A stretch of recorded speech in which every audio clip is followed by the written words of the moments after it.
Hello all, Havoc here. Let's get ready to play some Space Engineers. Okay, so in this episode, I spent quite a bit of time making this. Uh, I've reworked it many times over, and here is what I've come up with so far for the pylon wing structure on the Kestrel. It just wants to say hi. That's the shape that fit. I had to keep these center sections out for the routing of tubes for the O2 farms. So that's what fit. We ended up increasing the lateral thrust by 2.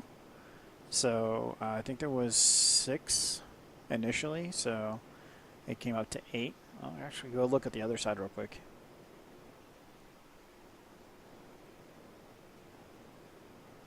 Oh no, so we went from 3 to 8, so a pretty significant increase of 5 extra thrusters. I'm not sure if I want to keep those there or not. It's going to be more thrust because right now we're going to go from 6 to 7. So I would like to get that internal room that we were talking about. Oh, you can see inside. That's funny.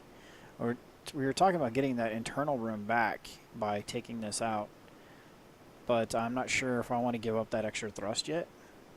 Forward wise, I think I'm gonna leave. No, I am gonna take those 2 out. So the advantage of taking these 2 out is I'll be able to get the thruster components back. These take 600 thruster components apiece, and that's a problem. We're out of thruster components. With everything we've ground down... oh, wait. No, we're not. I stand corrected, ladies and gentlemen. So we have all of those. How much do these take? Like 200? Oh, these are only 40. Oh, because you got the superchargers. World save. Oh, we already got them out of here. Wow, I burned through that many thruster components already. Oh, there's one more. Okay.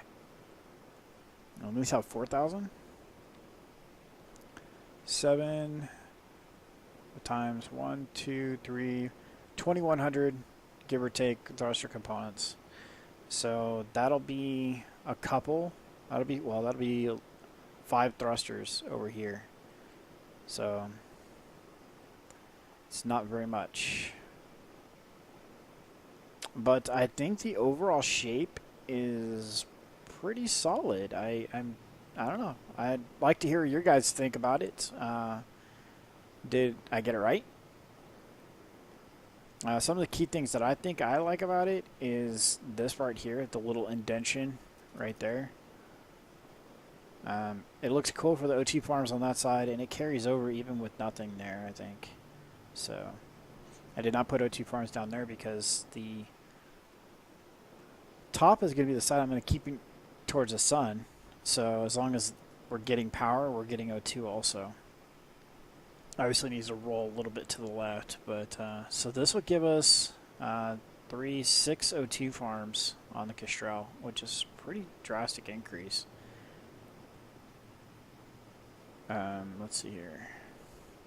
There was something I was supposed to add to the board. Spike 24 came up with a thing to add to the board, but I'm actually just going to go ahead and attack that really quickly. Let's double check my inventory. Okay.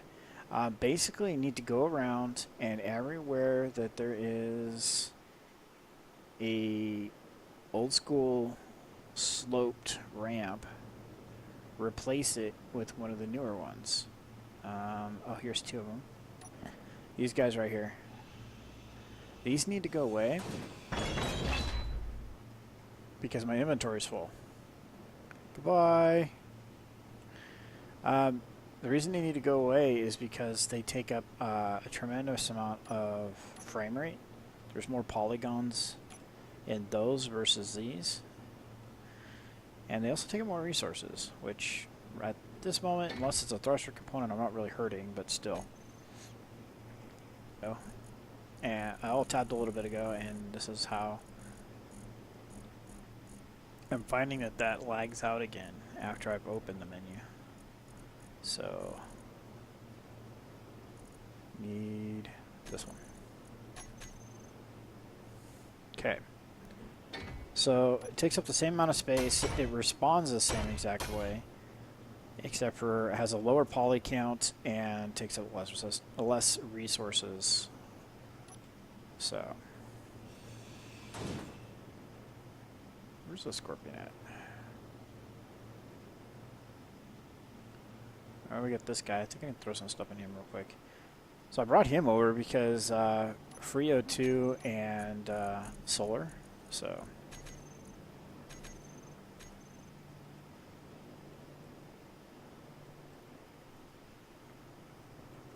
All right. Oh. What? Didn't need those anywhere, right? Right.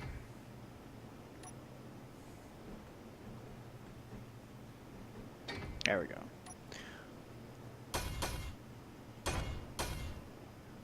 Cool. So I will be trying to continue the paint that we have going on the Kestrel down across. It might change up because of the way it's going to come down, like right here. So might change up the whole paint job based on this. I'm not sure yet. So something I really need to look into because I'm not sure about how that overall design is going to play out. So so only 2 more of those ramps. Yep, right here. And I'm going to lose a bunch more components, so I'm going to stop by. Where am I going to stop by? I don't want to go here.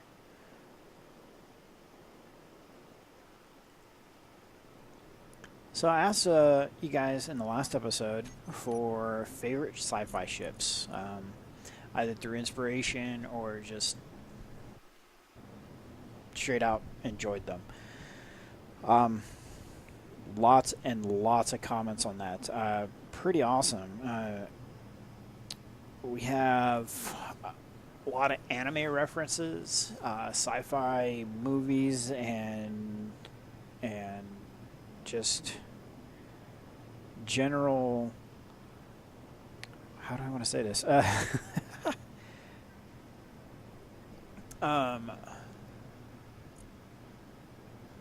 So yeah, we got sci-fi movies, sci-fi shows, anime, several of them anime. So we have the Event Horizon.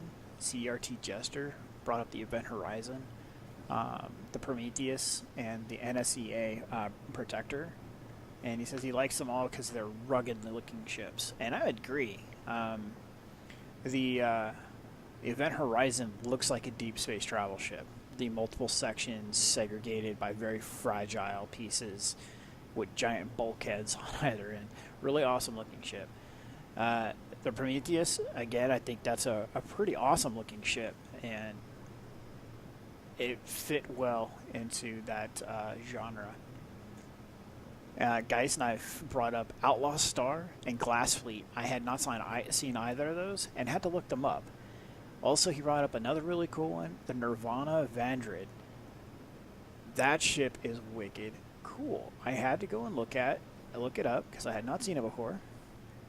And severely reminds me of I'm sitting here talking about ships and not even doing what I'm supposed to be doing. It severely reminds me of the Battlestar Galactica base stars for the Cylons in the new version. So I saw that and I was like, wow, that's really cool. It's like, it's not a base star, but it looks like it would move like a base star from Battlestar Galactica. And so I thought that was pretty awesome.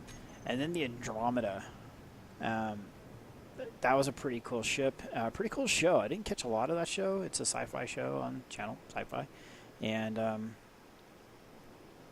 which direction to go? I think it's this one. And so let's see, who else? Matthew Ritchie brought up pretty much everything from Battlestar and Razor. which I've seen all of those many times over.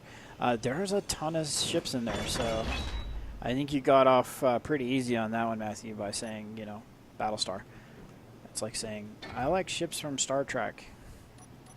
It's like the Klingons, do you like the Romulans, do you like Federation ships? So, my favorite ship of all, yeah, like if I was to captain a ship, it would be actually the Defiant. The Defiant is my favorite ship, namely because of it being this hot rod of a ship. I mean, just insanely overpowered, armed to the gills and then some. It's all about business. There's no, as far as Federation goes, there's no frills on that ship, which is rare for a Federation ship. You don't get holodecks, you don't get beautiful suites. You just get these basic bunks and stuff. All the Veritex from Robocross, those were my favorite cartoons growing up as a kid. From the massive ships that they launched the Veritech from to where am I going with this guy? Where's home? There we go. So from the massive ships they launched the Veritex from to the Veritex themselves.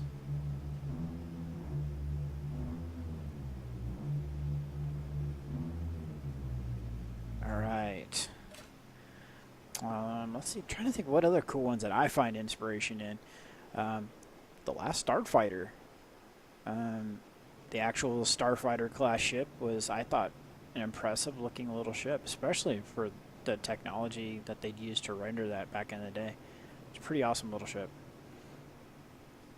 All right, so I'd like to know what you guys think about the overall layout so far. I'm pretty sure those aren't going to hit. I might have to move those somewhere else, but I don't think they're going to. Do you think I should keep these these thrusters here, or should they get removed? Let's actually, is Scorpion clear? We can take this thing for a little spin. Where are we at, Scorpion? Yeah, you're clear. All right.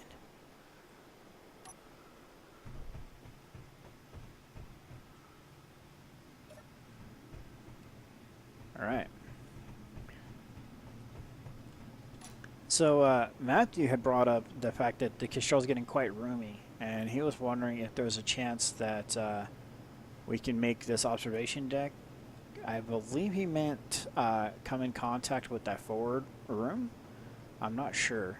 I think this bulkhead would not. This glass bulkhead would have to move forward pretty damn far. Probably like 3 or 4 blocks. I'm not sure about that. I'm not so worried about the observation deck so much as the rest of the ship at this point.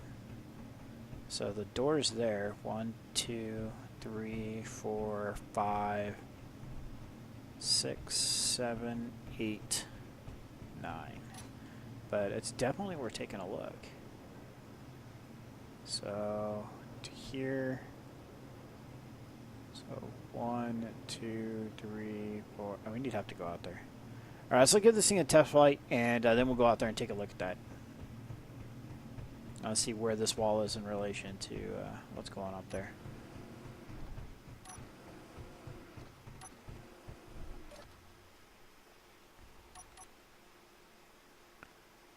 All right, so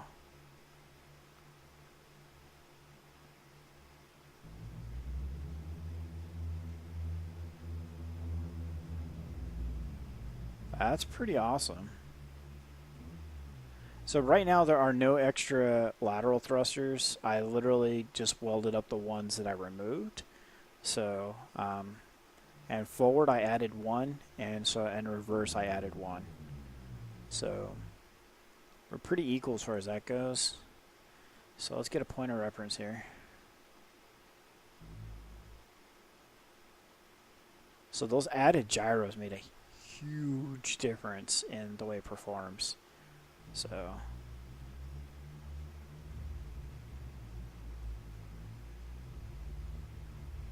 this thing gets up to speed fast. So I really don't think you're going to need those extra thrusters. I might just go ahead and cancel those. But I'd still like to hear what you guys think. Should they be kept or not? Throw it into a drift. All right.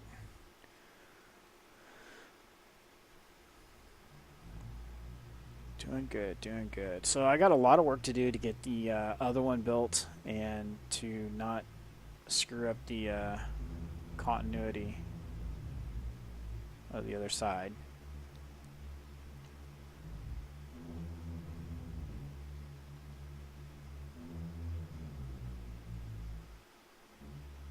Alright, get over here. That should be good enough. So I can be able to come up here to get O2. Actually, let's rotate this like so. And what I want to do is I want to watch over here, see if we can get both these O2 farms to 4 bars.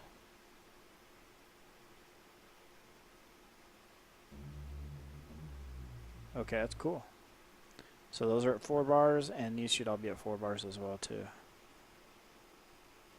There we go. Perfect parking. Yeah, I'd like to hear more also about your guys' sci-fi ship favorites.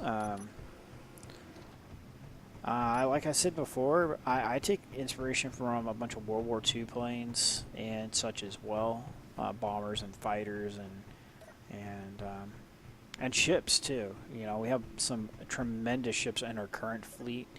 The U.S. fleet is ever growing.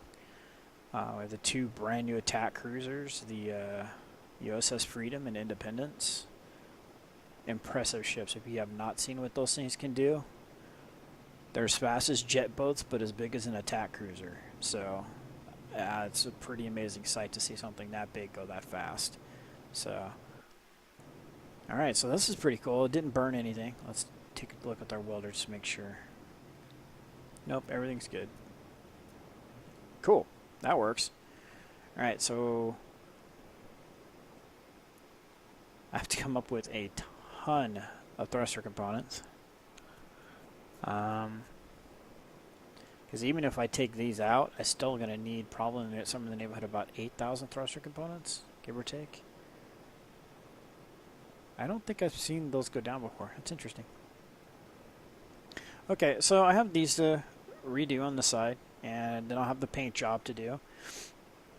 And when I do that, I'll probably get the bottom of the Kestrel's paint fixed as well. Because I'm pretty sure that this paint job is going to need to be modified, altered, enhanced. Yes, enhanced to meet the new contours. And, oh, another question. Did I succeed at keeping the Kestrel shape? I'm quite intrigued by knowing the answer to that one. So, lots of things for you guys to comment. This last episode is probably the most commented video on I've had, and I really like that. I really enjoy comments from you guys. I would love to see more. I try to comment to you guys as often as I can, comment back. In this instance, I just thought I would just include it inside the video. 360 no scope. That's right. Oh, that's got to fix. We got to fix that. We're opening doors inside the ship walking up here. So, all right. So we're going to wrap up the episode here. I've got a ton of welding to do. Yeah, I need to put that one on a sensor. Like I said, like a really, really, really close one, like a ½ meter or something like that. But yeah, if you guys, please, more comments. I am all about the comments. I love them. I enjoy the interaction with you guys. So, into the chair. So this is Havoc. Have fun, and keep gaming.